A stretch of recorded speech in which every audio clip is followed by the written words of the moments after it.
Hi, in this companion video, we are going to use Google as embedding provider instead of OpenAI and Azure OpenAI.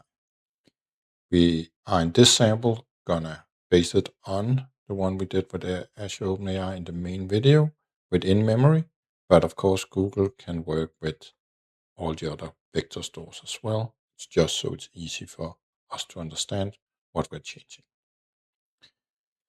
So in the code, I have ripped out our embedding generator.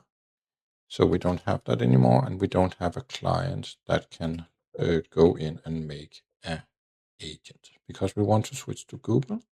In order to do that, of course, we need a Google API key, we need their embedding model, and some kind of LLM model.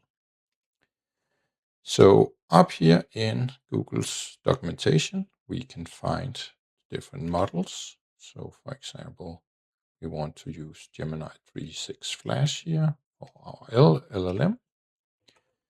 So we put that in as the LLM model. And further down here, we have embeddings where we can find that it's called Gemini Embedding 2.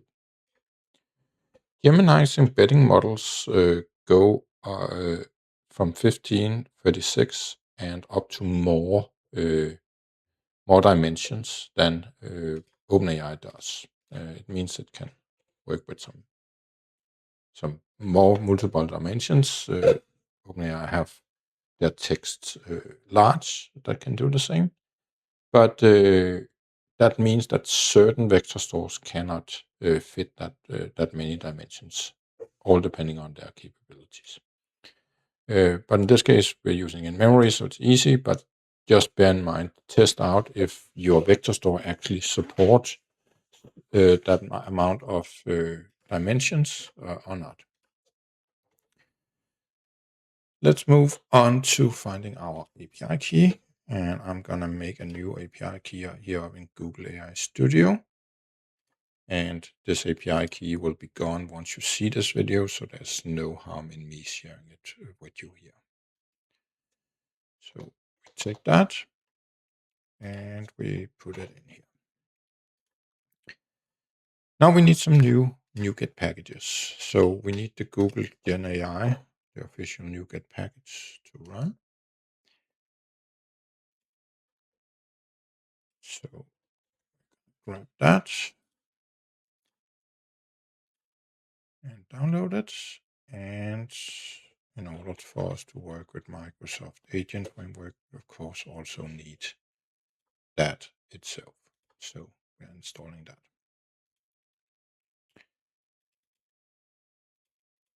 Then we need to create our embedding generator.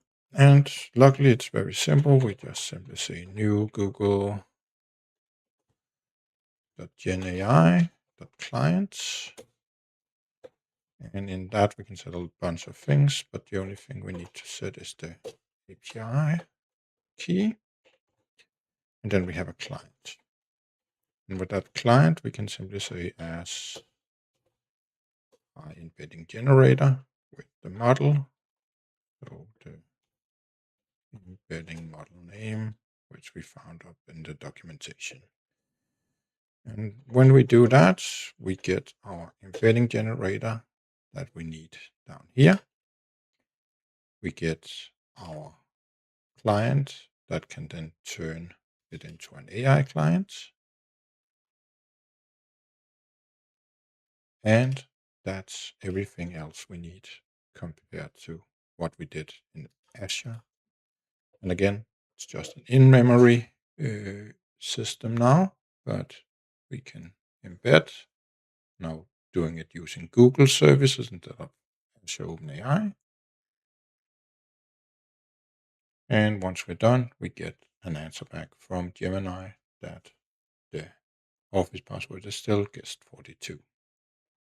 And that's everything there is to it. Again, we can just mix and match providers and vector stores with the caveat that Google makes not 1536 dimensions, but the double. But that's everything. See you in the next one.